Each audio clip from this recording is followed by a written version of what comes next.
I'm real excited about our podcast today. It's a special one. Why special? Because I've got guests. I have Michael Barracato. Say hello, Michael. Hello. And I've got Asa Ammarin. Asa? Hey, how's it going? Glad to have you guys here.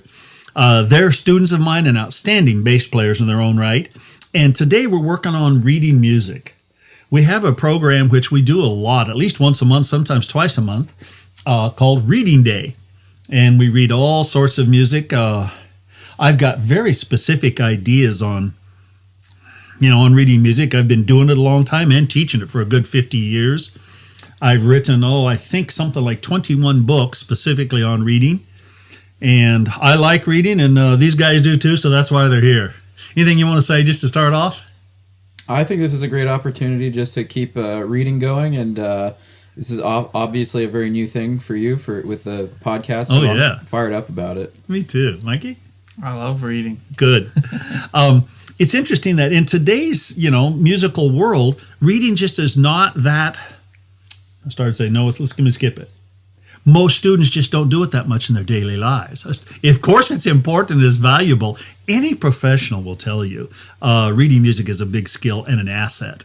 And the way I saw it when I was younger and couldn't read, I went off to college and there were these jazz bands and I wanted to play in them and I knew I could play, but I couldn't read the notes. The way I saw it was, any skill that I could gain, one of them being reading, would simply help me, give me an opportunity, make me a better qualified or give me a better chance of being successful as a professional player. And I have said this before, and I think it's true, or it's true for me. Virtually every professional I've met reads music pretty well. Now, I know there's styles of music where we don't read, but most guys who are serious musicians, they read. And the reading bassist, oh my goodness. Here's something I've told these guys and everybody. Man, you learn to read well, you're going to get gigs that other guys can't get. And here's the cool thing. No one says, hey, I've got a gig that reads music and it's for free. No, reading music pays. You can go jam with your friends and not get paid and hang out, but reading music, lots of gigs that pay.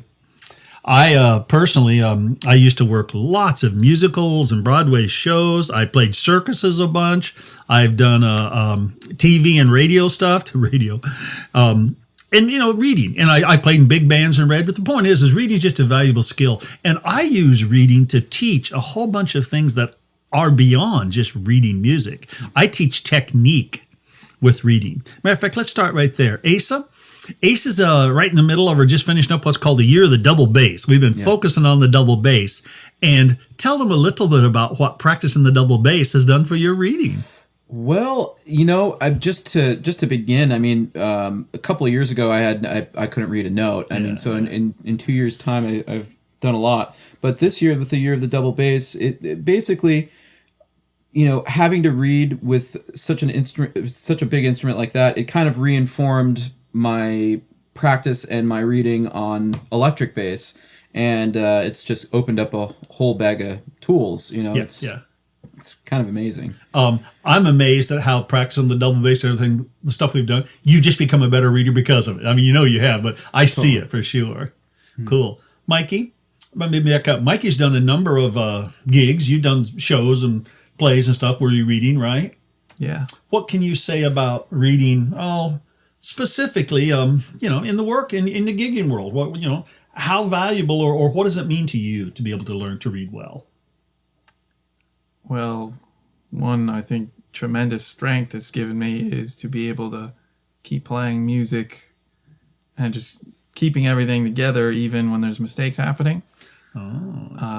That was significant in all the educational events I went to, but then when I did it in the real gig, in a real professional environment, there was a lot more pressure, and I think it developed that skill in a way that I could never have developed it without that experience. Cool, very cool. I mentioned that I teach technique with reading. I think reading allows you to focus on things, musical things, some physical things like technique, but musical things, which we just don't, as bassists, we don't do that enough, or we don't do that much, in the real world, and that is like dynamics. You talk to most bass players who aren't readers, and they just don't really think of dynamics. Articulation, long notes and short notes, and held notes, and sort of softer, and just a touch. Dynamic, articulation, phrasing. In music, reading music, because we're not having to use our brains to go, what do I play? What notes do I choose? What rhythms do I play? I'm improvising. No, it's all there in front of you. Yes, you have to learn to read that, but also it frees you up, or it allows you to add those other things. Dynamics, articulation, phrasing, touch, sound development, things like that. So I think, or I can tell you that reading as a bass player, practicing, learning to read, it will improve your musicianship 100%. Definitely. Any comments on that?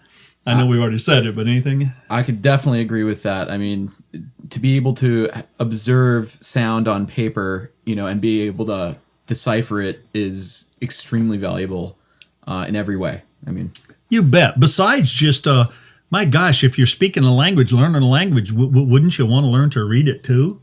Those of us who speak the English language, if we speak it, great. We hear it, great. But don't we want to learn to read it too? Musical literacy. Exactly, 100%. Cool.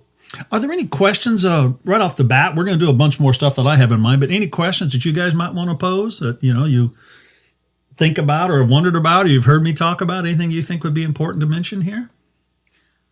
Something I always have a challenge with is deciding what to read or what to work on. Yeah. Because I think one of my big weaknesses is when I have to decide, I end up tricking myself out of practicing. Mm-hmm. And there's a lot of, pitfalls, I think, like getting overwhelmed. And yeah. And if you can even go a step further and talk about if, deciding like within one book, like when do you go back and review the old material and so you on, bet. Pacing. And I understand what you're talking about here.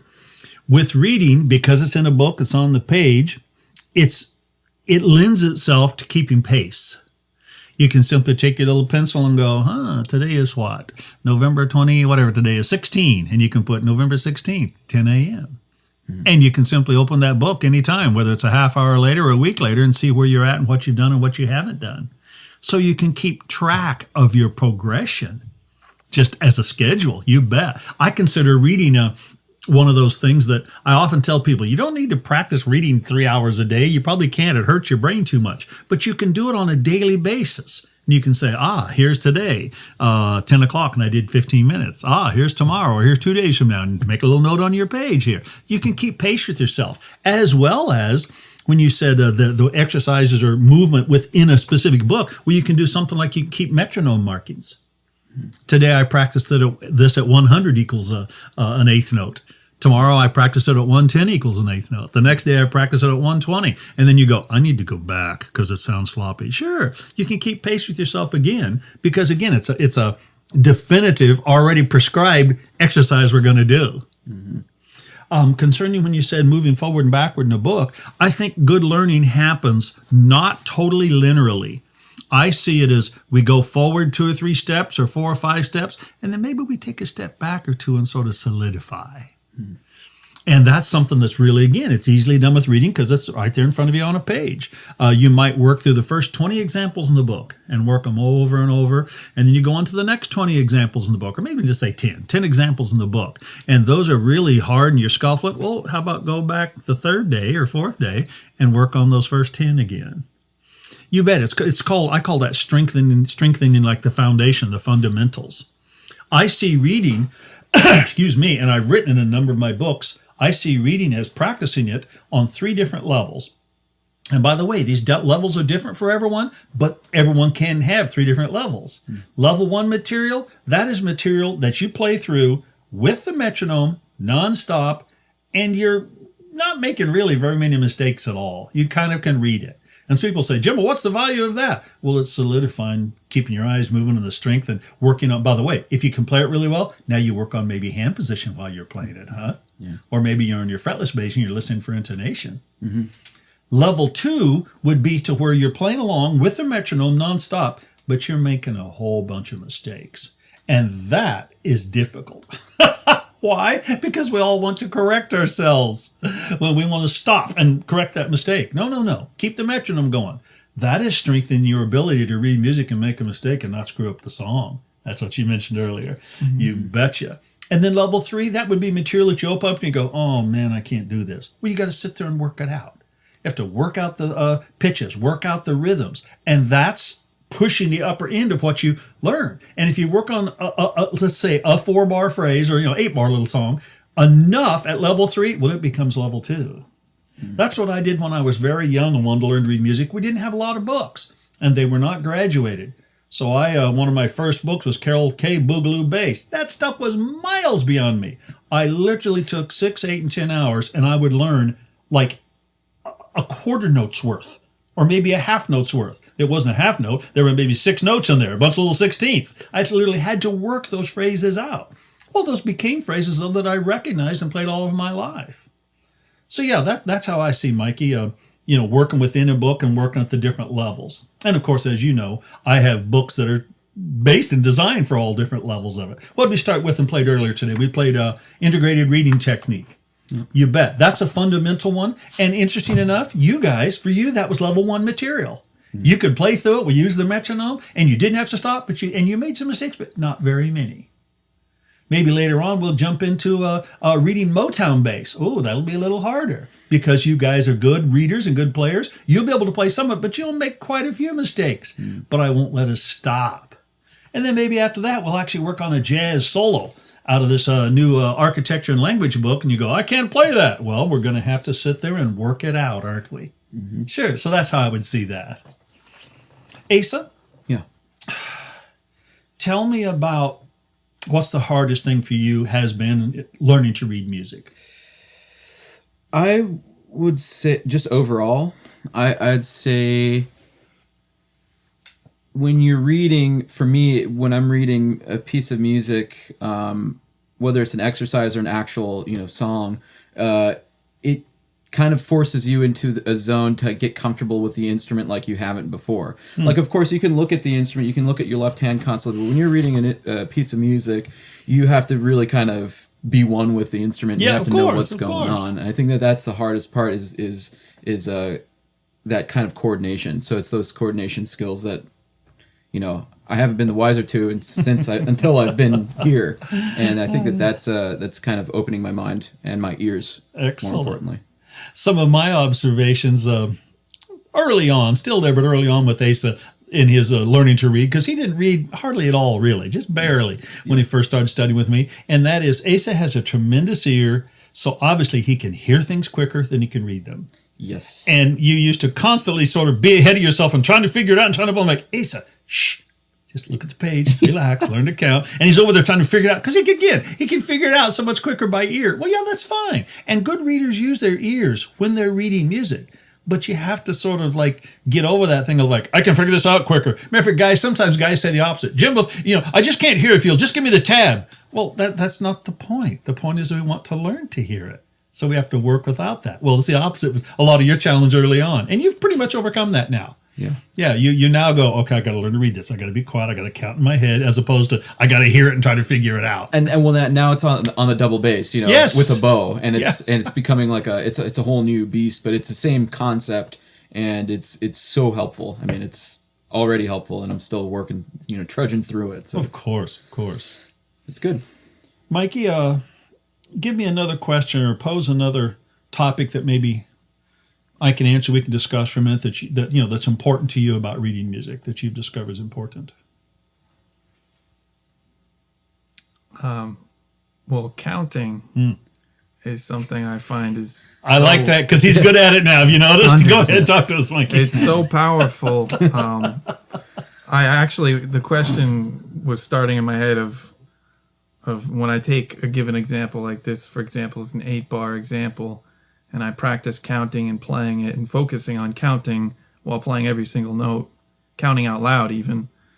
Like how long is it okay to practice that on one example? Forever. Yeah. Good readers count, folks. Yes. I think good musicians count. Now, of course, again, there's certain styles. When you're in your assless chaps jumping around on stage playing crazy stuff, you're probably not counting. But that's not what we're talking about here. We're talking about reading music. And most players, when they're learning new music, you bet counting's a good thing. And you've learned to do what is vital for any of you who are struggling with, maybe more difficult rhythms, eighth note rhythms, and particularly 16th note rhythms, you've got to count. But yeah, Mikey, I count even in the quarter notes and the half notes and stuff. I found out, I do it with students all the time. When they're over there scuffling and playing bad rhythms and stuff, if I count for them, they just play, 100 times better rhythms. Why? Well, we can see it and feel it. So yeah, learning to count is hard. And by the way, learning to count is a challenge too. It's doing this little rub the belly and tummy and heads, circle on the head kind of thing. It's just difficult to do. But it's part of it. You bet, learning to count. And the answer, I made it sound funny a minute ago, but it's not. And that is, when do you stop doing it, or how much is too much, or what? You just keep counting, man. Why not just keep counting?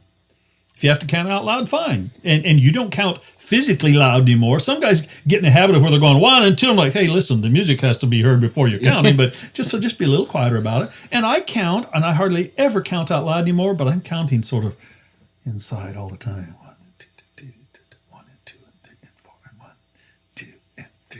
4. Yeah, I don't know if you can hear that or not. But sure, counting's unbelievable. And you have, I can see that you've made that progress in the last year, really. Totally.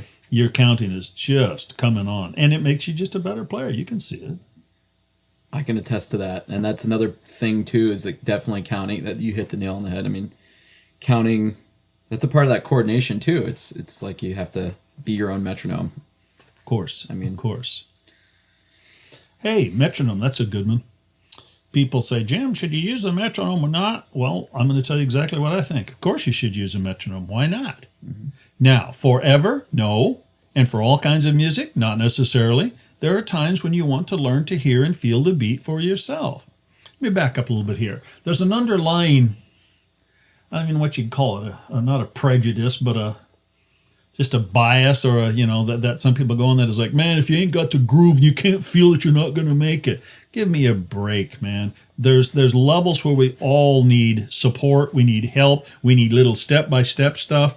I've heard people say all sorts of weird things, and I've been teaching a lot of years. Most of you know it. And I've taught students on all levels, from where they can play better than me to guys who could freaking barely tune their bass. Guess what? We can all get better if we focus on the right thing. Mm-hmm. Well, at some point, and learning to read is a good place, using the metronome is tremendous, because it helps you go tick and tick and tick and tick and 1 and 2 and sure, use your metronome. This is so sad it's almost not a joke, but man, that metronome just screws me up. Well, I've actually heard people say that. If the metronome's screwing you up, you're screwed up. The metronome can help you get right. Let me tell you a little story. It's a public story, but maybe everyone hasn't heard it. Carol Kay, one of the greatest studio musicians ever known, on thousands and thousands and thousands of hits. She talks about learning to play the bass. Back up. She talks about playing the bass just blank one day in a recording studio because the bass player didn't show up. She was the guitar player. And they liked it so well that she did about 4 or 5 sessions. And then the drummer took her aside and said, Carol, if you're going to continue to play bass, you got to get your time together. And she said she was floored. She thought she was happening. She said, I went home and got my metronome out and worked with it for a month. Yeah, see, the metronome doesn't swing and groove and got that feel and that jive and all that, but it's accurate. Mm-hmm. You betcha. So yeah, metronome's a good one.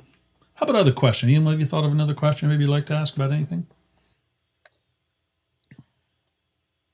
Language. Going back to your brand new book that's going to be coming out soon, the Jazz-Based Architecture and Language, made a comment before on being able to see the language through reading music. I mean, you're able to differentiate between two similar but very different lines, and that communicates a very different message when you're playing. And I think that's extremely valuable. I think it's... Yes. There are things we can see, we can learn by looking at the static page. Mm-hmm. You know what I mean by that? It's just there. It isn't moving.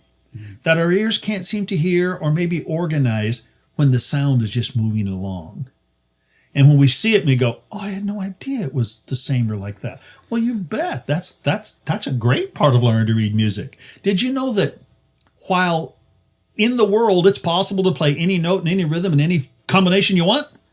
Well, yeah, but that's not music. Mm-hmm. And if we talk about style, Motown, for example, well, there's very specific pitches we use. And there's very specific rhythms that are iconic and common. So as you learn to recognize those by reading those on the page, your attention is drawn to them, and you start to go, I'll be darned, I now see that in my sort of mind's eye. I now hear it everywhere. Where before you were hearing it, but you couldn't, again, sort of organize it. You couldn't comprehend it. You could comprehend the sound, but you couldn't comprehend the sort of what's it look like, what's it feel like, what is it, what's its specific shape and composition, its architecture, if you will. Yeah. Sure. And reading music helps that tremendously. Shapes. I heard, I think John said it, John Laporta, one person said one all the time, what a goal to be able to see and read, read and notate everything you can hear, and then be able to hear everything you see with your eyes. Mm-hmm. It's like, whoa, yeah. Yeah. So you bet, Asa. It's just a valuable tool, reading, to get you seeing shapes and seeing little phrases that, again, are iconic. And as a basis, that we're going to see the same ones forever, all of your life. When I learned at about 14 years old, maybe 15, to play just a handful, I mean like 6 or 8 single measure licks from that Carol K. Boogaloo book, and I got that subdivision, figured out what it looked like and sounded like to go ba-dee da da da da da and ba-dee ba-doo-doo ba-ba-da-da. I've seen those phrases all of my life for the next 50 years, and I recognize them because I worked them out then. And that's the same thing with simple patterns too. Music moves, and it has a language. The language has certain shapes, certain architecture, and by learning those and seeing them on the page, that's the ticket. You want me to recommend a book or two? The one that I just said, let me look here. This integrated reading technique that's real fundamental to, to just the basic shapes in the hands and stuff. Where's that one we were reading out of earlier? Oh, this one right here. The Reading Motown Bass. It is not too difficult. It's not a beginner reading book, but if you can read even halfway decently, and this is an incredible book because these shapes in here, they're found in not just Motown music, but all good bass lines. And there's audio play-alongs you can get that's free downloadable here, so you can hear them. Because sometimes you have to approach it that way. You just keep staring at it and staring, and you go, I can't figure this out. Well, you need help. You need to learn how to count subdivisions, and maybe you need to be able to hear it. Then you go, I recognize that. That's part of the ear.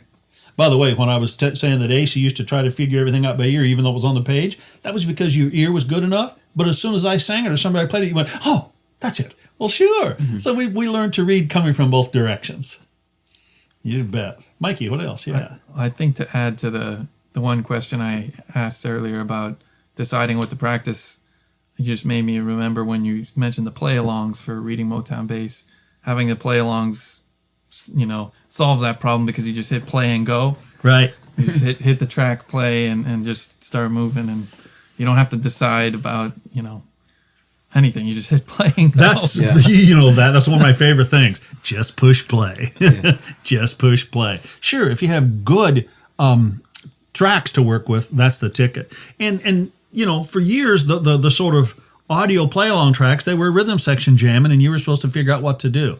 Well, today it's much more specified, and every one of the example play-alongs I write to go along with my books, they're very specific. I mean, that Reading Motown Bass, my God, those play-alongs are so valuable.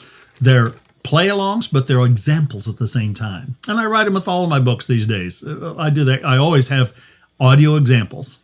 You bet. What else? Any other topics you guys got specific? I got a few more, but go ahead, talk to me. I think one of my biggest weaknesses is shifting, because when it comes up, that's one of the biggest reasons why I make mistakes when I'm reading. Shifting while reading, is there a specific way to, attack just that? Yeah, do more of it. That's sort of a joke, but not really. Sometimes the biggest challenge for people working on shifting or thinking they do is they go too far the other direction. They get music that demands a ton of shifting, and they don't know what to do with it. Now, by the way, if we're talking about bass lines, not soloistic stuff here, well, there's not tons of shift. That would be all over the fingerboard. No. But now we're talking about maybe a melodic line, and of course there is some shifting in bass lines. I recommend my book, how about that one called, what's it called? Etudes, The Missing Link. They're simplistic etudes. Some of them are difficult, but a lot of them are simple, but they're written specifically to demand a certain shift in a certain place. You betcha. And you can figure that out, or here's sort of the answer. And Mikey, that is, you just have to take level 4 material, work it out, and see where that shift is, and then just sit and work with that shift. Close your eyes, get to where you're looking at it, then get to where you can make that shift without it. By the way, what is the best practice exercise in the world for shifting? Cycle of force. Yeah. Of course, practice along with the cycle of force, which that is not reading, but that's teaching you to shift in a certain physical position, a certain amount of distance around your fingerboard.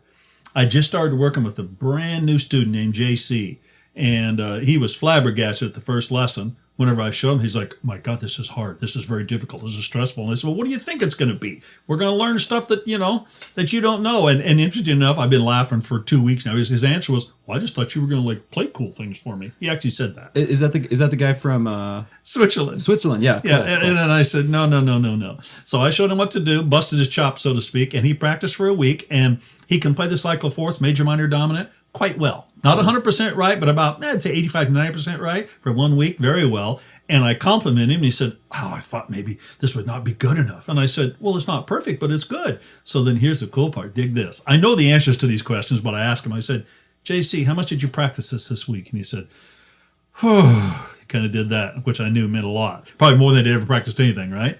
And he said, well, when I come home from work, he drives 3 hours, his commute. Oof. He said, I'm very tired, but I made sure and did 30 minutes every night on just this during the week. And I said, in the weekend, he said, I did 3.5 hours each day.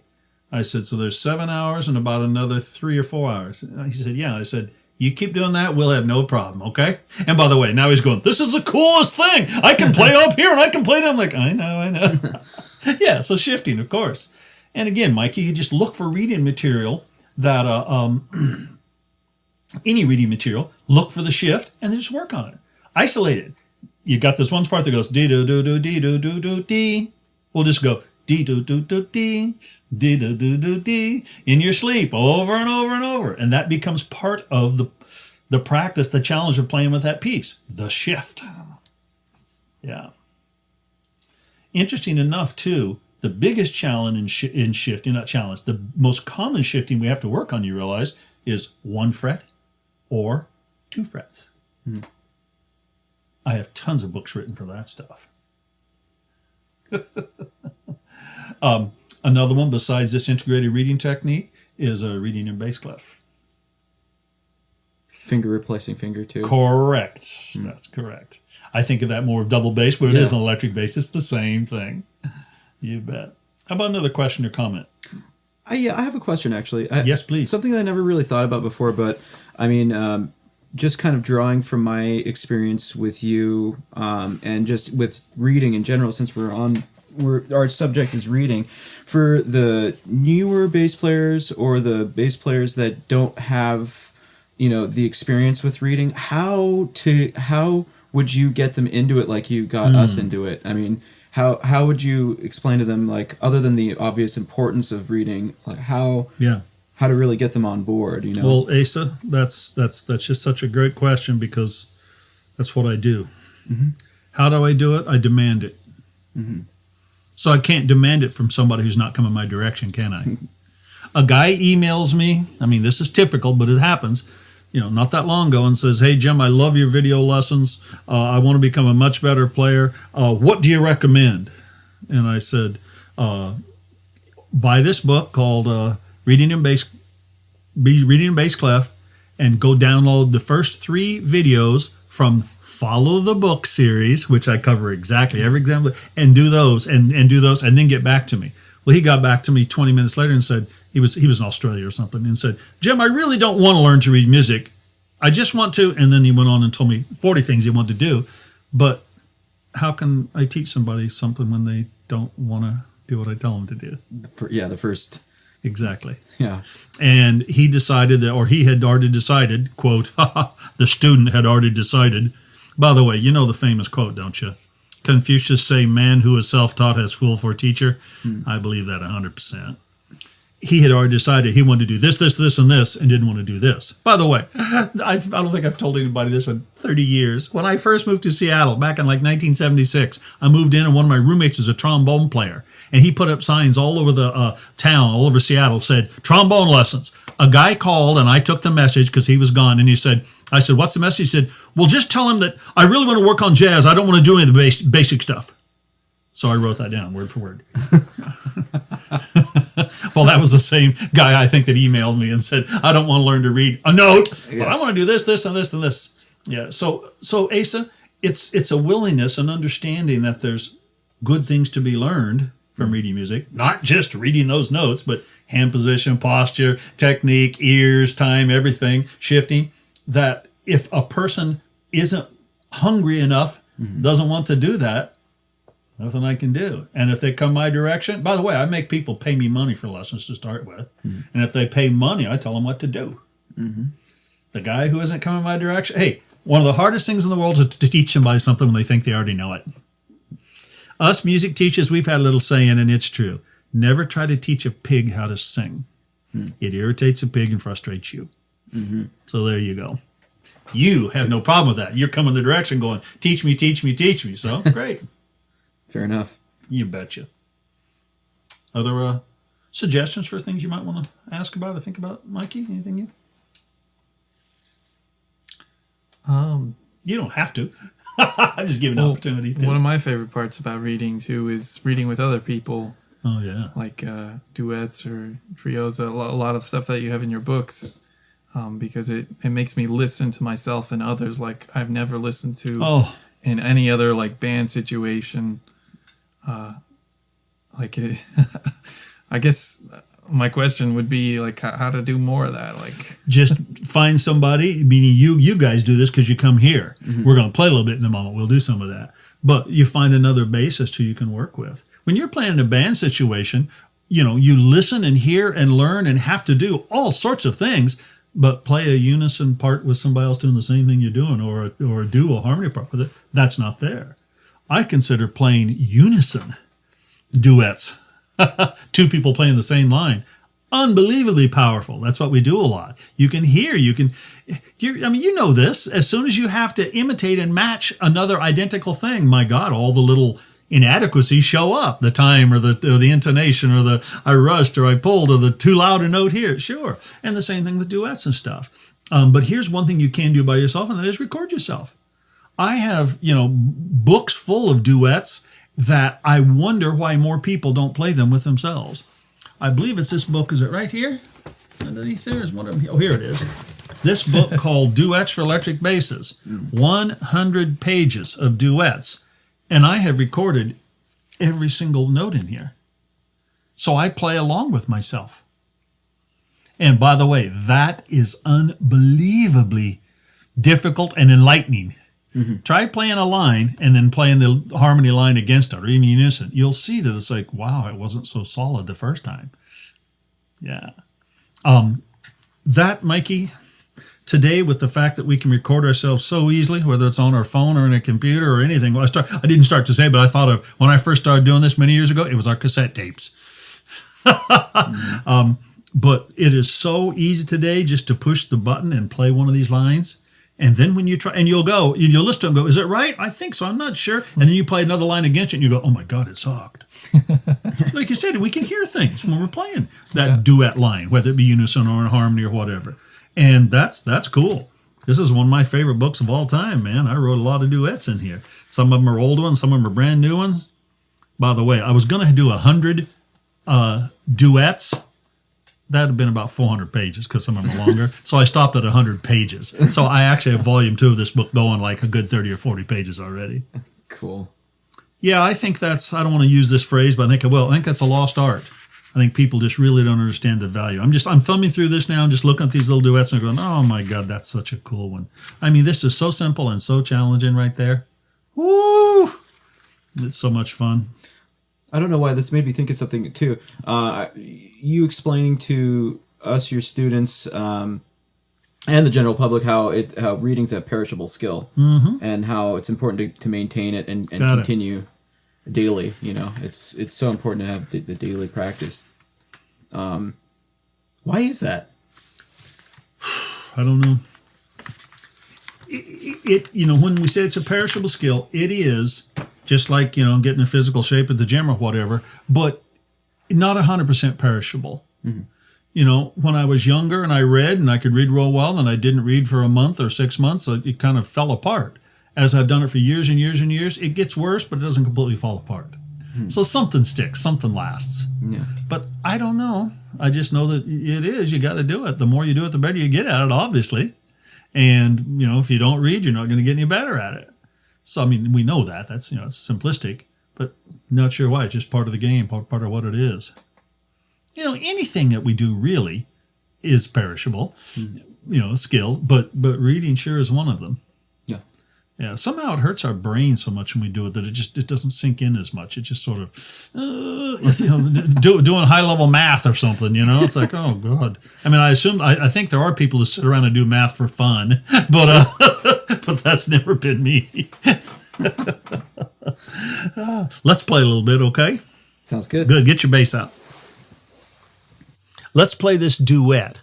This is in the book called Duets for Electric Basses. This one's called Level Best. Let's rehearse it. Let's all start with the bottom line, okay? 2 and 3 and 4.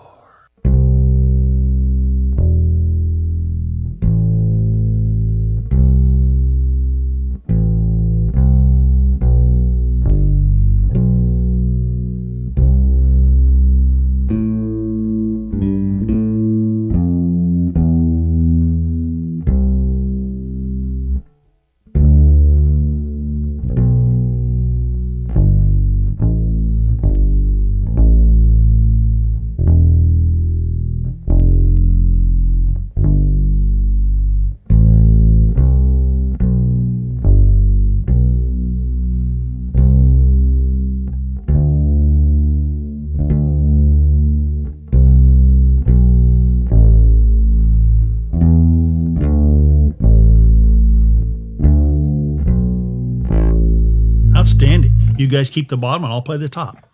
2, 3, 4.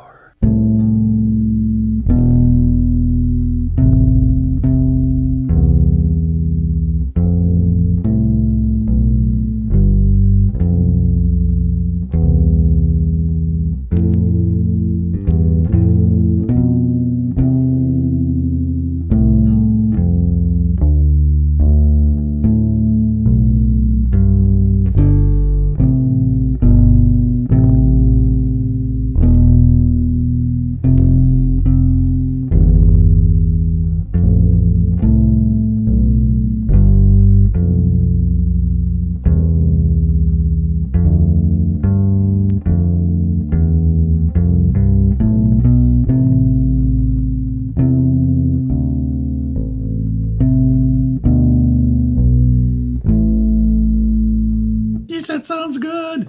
You guys got the top line, I got the bottom. 2, 3, 4.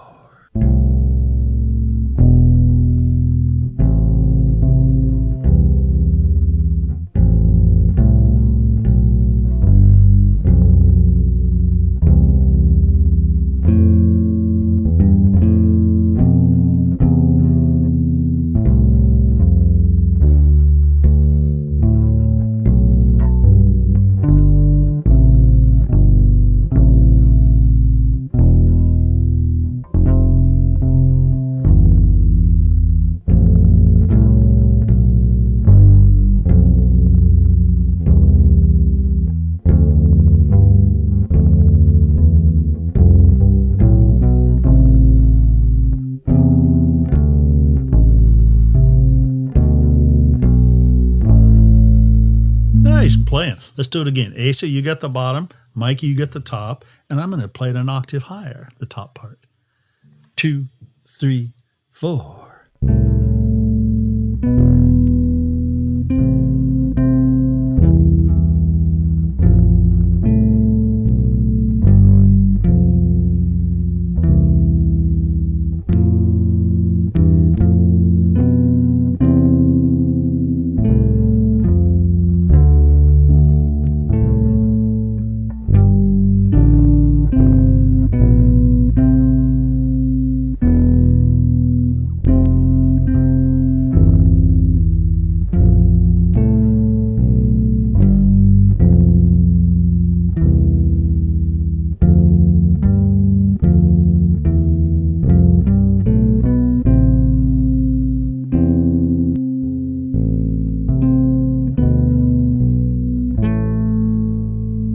Not bad. Did you hear that? I screwed up on this, like the second or third measure. I did too. Let's go to our this new book and let's play a little jazz piece. What do you say? Here you go. Let's play the first example. Now this one is not written as a duet. This one is a walking bass line, blues and F, but I'm going to play some chords. I'm going to make it a duet. A 1, a 2, a 1, 2, a 3, a 4.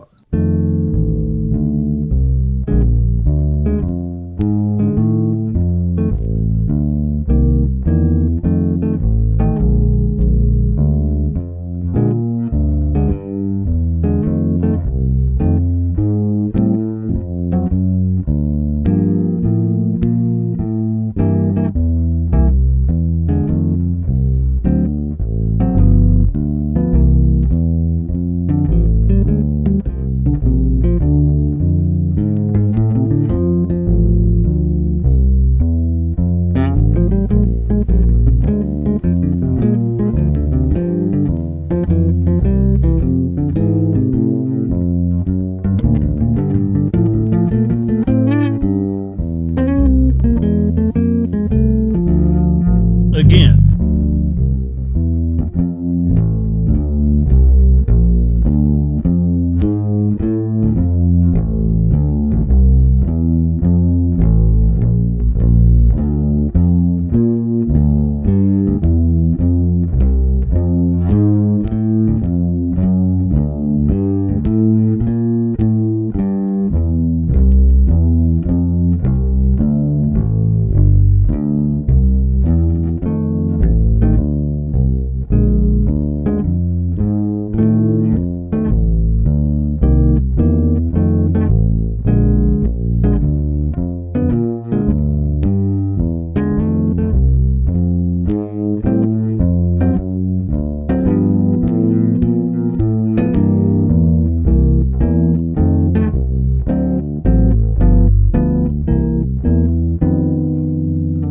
Oh, that's tremendous, you guys. Absolutely tremendous. Is that fun or what? Absolutely. Let's try another one. Let's go back here. All sorts of cool stuff in here. Page 60.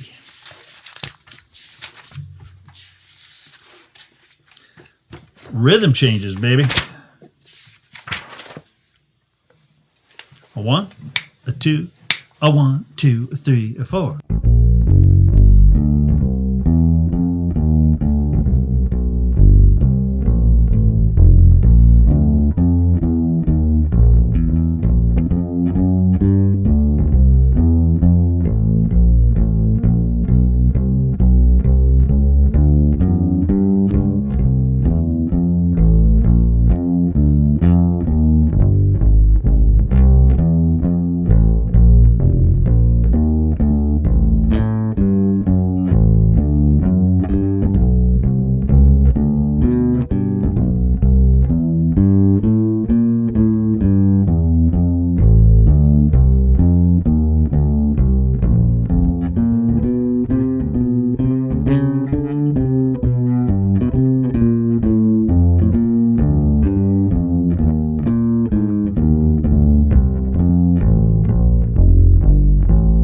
Cool, let's do it again. Now, I like this. I snuck one out on them that they had never seen before. A little sight reading. Here we go.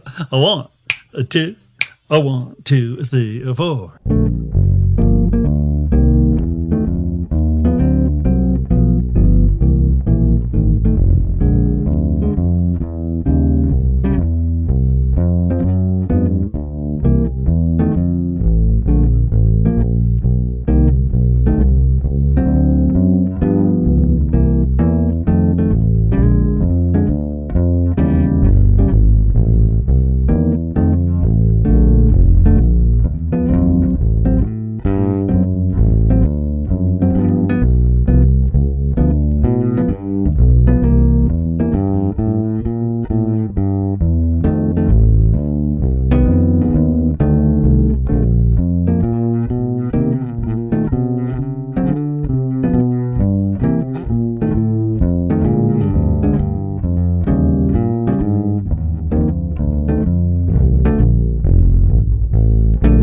stop.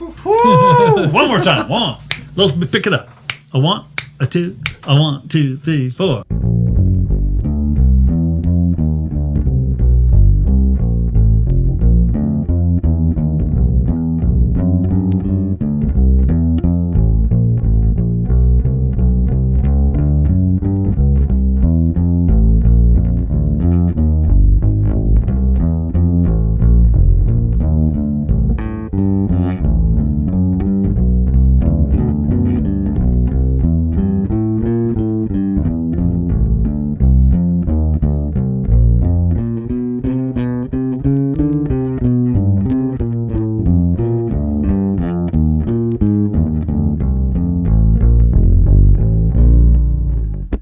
Nice job, you guys. Nice job. Any other conversation we want to have?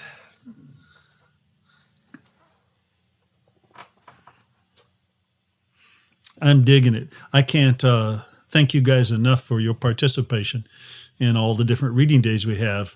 And not for my benefit, but because thank you for understanding what this is doing for your musicianship. It's really improving your playing, just making you hear, see, feel things, know the fingerboard better, and more power to the readers. Fired up. Thanks, Asa. Thanks, Mikey. Absolutely. You're welcome. Cool. Thank you.